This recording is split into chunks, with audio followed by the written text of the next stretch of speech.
জাতীয় সংসদ ভবনের এলডি হলে বিএনপির বর্ধিত সভাকাল। আগামী নির্বাচন সহ বিভিন্ন বিষয়ে গুরুত্বপূর্ণ নির্দেশনা দেবেন তারেক রহমান।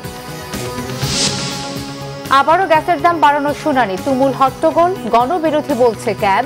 বিদ্যুৎ খাতে রাষ্ট্রীয় সহযোগিতায় ডাকাতির অভিযোগ প্রেস সচিবের। 13 মার্চ ঢাকা আসছেন জাতিসংঘ মহাসচিব। প্রধান উপদেষ্টাকে চিঠি, বাংলাদেশের প্রতি সমর্থন পুনর্ব্যক্ত।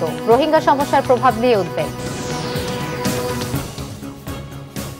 দেখছিলেন ক্রাউন 7 সংবাদ শিরোনাম। কাল ঢাকায় বিএনপির বর্ধিত সভাকে ঘিরে শেষ মুহূর্তের প্রস্তুতি চলছে জাতীয় সংসদ ভবনের এলডি হল ও মাঠ প্রাঙ্গণে। সারা দেশ থেকে আসা 4000 প্রতিনিধি এতে অংশ নেবেন। বিএনপির ভারপ্রাপ্ত চেয়ারম্যান তারেক রহমান বর্ধিত সভায় সভাপতিত্ব করবেন। স্বাগত বক্তব্য দেবেন বিএনপির মহাসচিব মির্জা ফখরুল ইসলাম আলমগীর। মঞ্চে থাকবেন স্থায়ী কমিটির সদস্যরা, ভাইস চেয়ারম্যান, উপদেষ্টা মণ্ডলীর সদস্য, যুগ্ম মহাসচিব, সাংগঠনিক সম্পাদক সহ নির্বাচনে যারা মনোনয়ন পেয়েছিলেন তারাও থাকবেন সভায়। জেলা, থানা বা উপজেলার নেতৃবৃন্দ উপস্থিত থাকবেন বর্ধিত সভায়।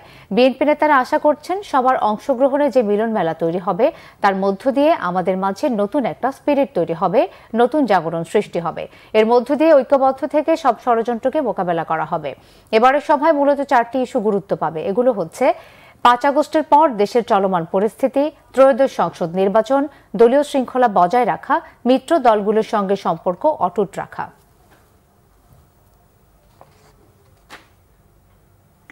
প্রায় 1.5% গ্যাসের মূল্যবৃদ্ধি শুনানিতে তুমুল হট্টগোল হয়েছে। Consumer association of Bangladesh CAB বলছে, আগের গণবিরোধী সরকারের পথে হাঁটছে অন্তর্বর্তীকালীন সরকার ও Bangladesh energy regulatory commission BRC.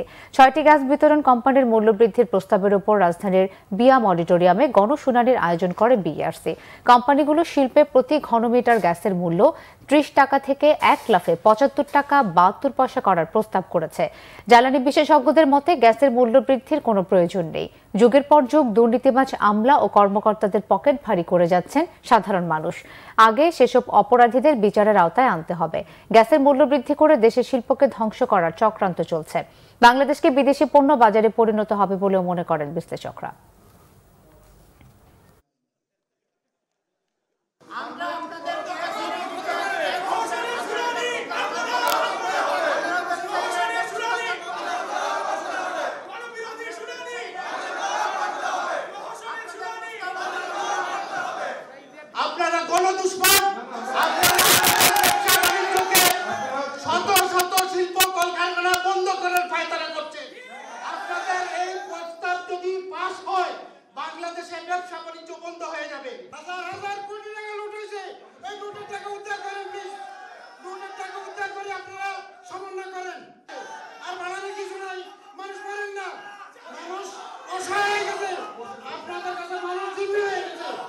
বিদ্যুৎ খাতে রাষ্ট্রীয় সহায়তায় আওয়ামী লীগ সরকারের আমলে ডাকাতি হয়েছে বলে মন্তব্য করেছেন প্রধান উপদেষ্টার প্রেস সচিব শফিকুল আলম। তিনি বলেন, মূল্যস্ফীতি 2 মাস ধরে কমছে।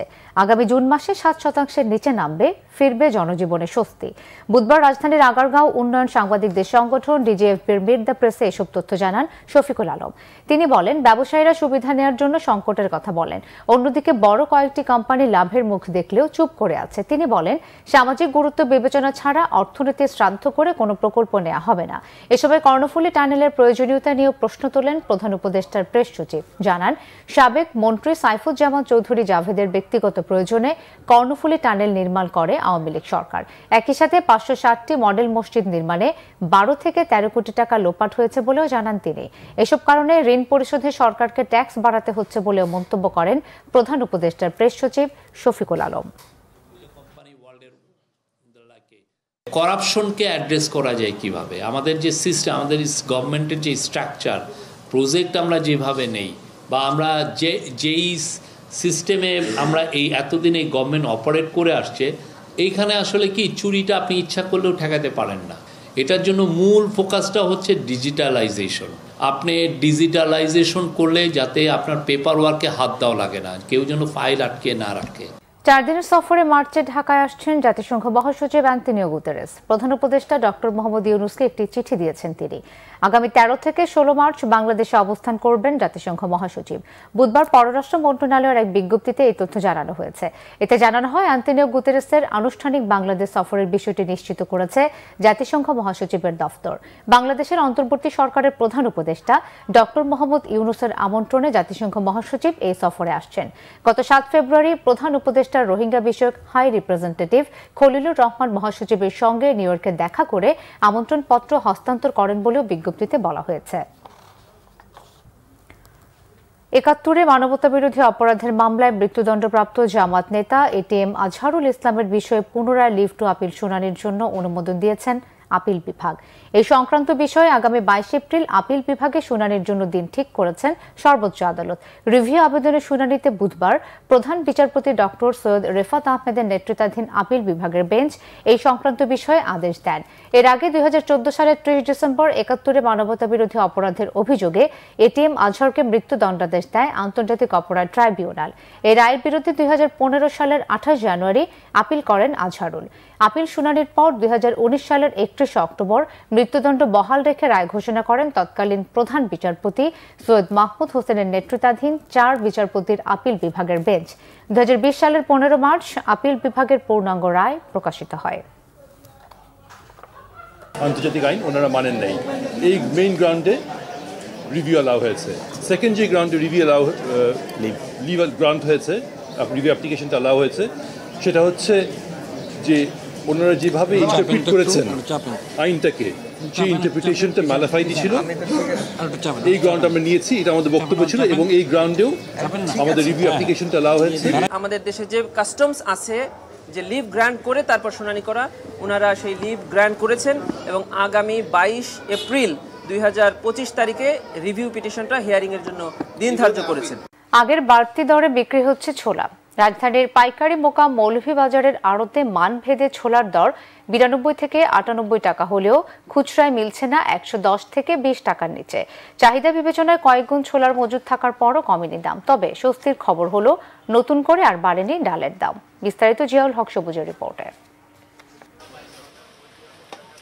প্রতি বছর রমজান এলেই বাড়ে ছোলার চাহিদা। বছরের অন্য মাসে গড়ে 10,000 মেট্রিক টন ছোলার চাহিদা থাকলেও রমজানে চাহিদা বাড়ে 4-5 গুণ। এই সময়ে চাহিদা বিবেচনায় গেল ডিসেম্বর থেকে ফেব্রুয়ারি পর্যন্ত দেশে আমদানি হয়েছে প্রায় 1,60,000 টন ছোলা। ট্যারিফ কমিশনের হিসাবে রোজার মাসে চাহিদার 3 গুণের বেশি ছোলা আমদানির পরও এতটুকু কমেনি দাম।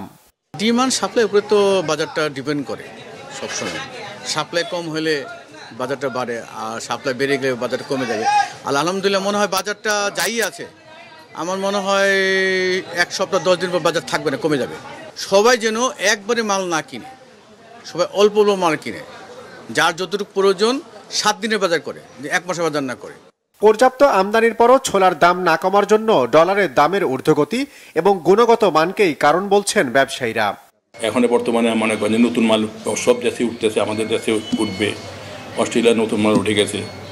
এখন মনে হয় বিগত দিনে ছিল মনে করেন যে $660 কেজি ছিল ছোলার বাজার, কিন্তু এখন কিন্তু হয়ে গেছে $690।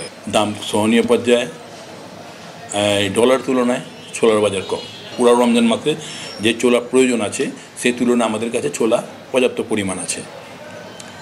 ঘাবড়ানোর কোনো চিন্তা নেই, শর্টেজের কোনো চিন্তা নেই, দাম বাড়ার কোনো চিন্তা নেই। রাজধানীর বিভিন্ন বাজারে ছোলার দামের তারতম্য থাকলেও কাউরান বাজারে মিলছে 105 থেকে 10 টাকার ঘরে। ইন্ডিয়ান মসুর ডাল 140 টাকা, দেশের 160 টাকা। ডালের দাম তো আমার বাড়া নেই, মোটামুটি ডালটা একটু রিজনেবল রেটে আছে। তবে ছোলার দামটা মনে গত বছর থেকে একটু বেশি আর কি। গত বছরের তুলনায় এবার ছোলার দাম প্রায় 15 টাকা বেশি হলেও রোজা শুরুর কয়েকদিনের মধ্যেই দাম কমার আশ্বাস ব্যবসায়ীদের। জিয়াউল হক সবুজ, বাংলা ভিশন, ঢাকা। এই ছিল এখনকার মতো। পরের সংবাদ সন্ধ্যে 6টায়, এর আগে 5টায় রয়েছে নিউজ টপ 10 দেখার আমন্ত্রণ রইল। এছাড়াও বাংলা ভিশন সংবাদ ও সংবাদ সংশ্লিষ্ট অনুষ্ঠান দেখতে ভিজিট করুন www.bvnews24.com ও facebook.com/banglavisionnews এবং সাবস্ক্রাইব করুন youtube.com/banglavisionnews। ধন্যবাদ।